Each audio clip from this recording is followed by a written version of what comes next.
ഇറാനെ അമേരിക്ക ആക്രമിച്ചിരിക്കുകയാണ്. ഇറാനിലെ 3 ആണവ കേന്ദ്രങ്ങളാണ് അമേരിക്ക ആക്രമിച്ചത്. ഫോർദോ, നതാൻസ്, ഇസ്ഫഹാൻ എന്നീ ആണവ കേന്ദ്രങ്ങൾ തകർത്തത് B-2 ബോംബറുകൾ ഉപയോഗിച്ചാണ്.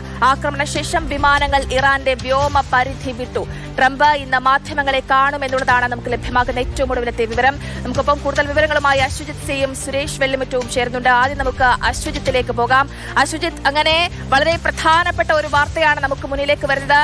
പ്രത്യക്ഷമായി അമേരിക്ക ഇടപെട്ടിരിക്കുകയാണ്. ഇറാനെ അമേരിക്ക ആക്രമിച്ചിരിക്കുകയാണ്. ഏതൊക്കെ ആണവ കേന്ദ്രങ്ങളാണ് ആക്രമിച്ചിട്ടുള്ളത്? എന്താണ് ഇതിന്റെ പ്രത്യാഘാതം? അശ്വജിത്ത്. ജയലക്ഷ്മി, തീർച്ചയായും വലിയ പ്രത്യാഘാതം ഉണ്ടാക്കിയേക്കാവുന്ന ഒരു ആക്രമണമാണ് ഇന്ന് പുലർച്ചെ, ഇന്ത്യൻ സമയം ഇന്ന് പുലർച്ചെ ഉണ്ടായിരിക്കുന്നത്. അമേരിക്ക കൂടെ ഈ യുദ്ധത്തിൽ നേരിട്ട് പങ്കാളിയായിരിക്കുന്നു എന്നുള്ള വളരെ ഞെട്ടിക്കുന്ന വിവരം കൂടെ ഈ മണിക്കൂറിൽ നമ്മൾ പങ്കുവെക്കുകയാണ്. ഇറാനിലെ 3 ആണവ കേന്ദ്രങ്ങളാണ് അമേരിക്ക ബോംബ് ചെയ്തിരിക്കുന്നത്. ഈ 3 പ്രധാനപ്പെട്ട ആണവ കേന്ദ്രങ്ങൾ, ഇവിടെ കാര്യമായ ആക്രമണമാണ് അമേരിക്ക അഴിച്ചുവിട്ടത്. ഇവിടെ പ്രധാനമായും ജയലക്ഷ്മി സൂചിപ്പിച്ച പോലെ തന്നെ B-2, അമേരിക്കയുടെ B-2 ബോംബർ വിമാനങ്ങൾ വളരെ പ്രഹരശേഷിയുള്ള വിമാനമാണ്, ബോംബർ വിമാനമാണ്. ഇതുപയോഗിച്ചാണ് ആക്രമണം നടത്തിയതെന്ന് അമേരിക്ക സ്ഥിരീകരിക്കുകയും ചെയ്തിട്ടുണ്ട്. ഈ മണിക്കൂറിൽ ഒരുപക്ഷെ ലോകം ആശങ്കപ്പെടുന്നത് ഈ യുദ്ധത്തിന്റെ തീവ്രത ഇനി ഏത് രീതിയിൽ വ്യാപിക്കും എന്ന ആശങ്കയിലാണ് ലോകം.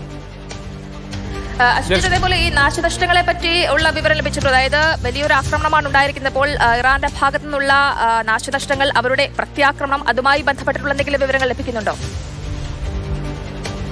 ഈ ആക്രമണം ഇറാൻ സ്ഥിരീകരിക്കുന്നുണ്ട്. ഈ 3ഇടത്തും ആക്രമണം ഉണ്ടായി എന്നുള്ള വിവരം ഇപ്പോൾ ഏറ്റവും ഒടുവിൽ ഇറാൻ സ്ഥിരീകരിച്ചതായുള്ള വിവരം വരുന്നുണ്ട്. പക്ഷേ അവിടെ ഏത് തോതിലാണെങ്കിൽ ഈ ആക്രമണത്തിന്റെ ഒരു ഇമ്പാക്ട് എത്രത്തോളം വലുതാണെന്നത് സംബന്ധിച്ചുള്ള വിവരം പുറത്തു വരുന്നതേ ഉള്ളൂ.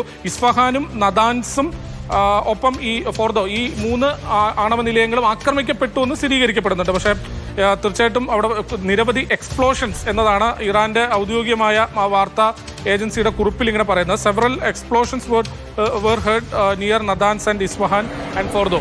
നിരവധി എക്സ്പ്ലോഷൻസ് ഉണ്ടായി എന്ന് പറയുമ്പോൾ പോലും അതിൻ്റെ ഒരു ഇമ്പാക്ട് എത്രത്തോളം വലുതാണ്, അല്ലെങ്കിൽ ഈ ആക്രമണത്തിന്റെ ഒരു പ്രത്യാഘാതം ഏത് രീതിയിലാണ്, എല്ലാവരും ഭയപ്പെടുന്നത് പോലെ റേഡിയേഷൻ ഉൾപ്പെടെയുള്ള അല്ലെങ്കിൽ അത്തരത്തിലേക്കുള്ള സാഹചര്യം, വളരെ ഗുരുതരമായ ഒരു സാഹചര്യത്തിലേക്ക് പോയിട്ടുണ്ടോ എന്നത് വരും മണിക്കൂറുകളിലെ അപ്ഡേറ്റ്സിൽ വ്യക്തമാകും.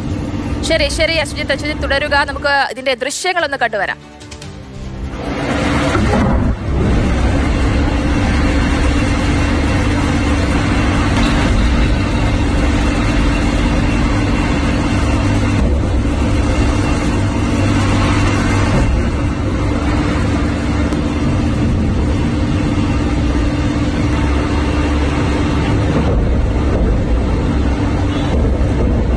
ഇറാന്റെ 3 ആണവ കേന്ദ്രങ്ങളാണ് അമേരിക്ക ആക്രമിച്ചിട്ടുള്ളത്. വളരെ പ്രധാനപ്പെട്ട ആണവ കേന്ദ്രങ്ങൾ കൂടിയാണ് അമേരിക്ക ആക്രമിച്ചിട്ടുള്ളത്.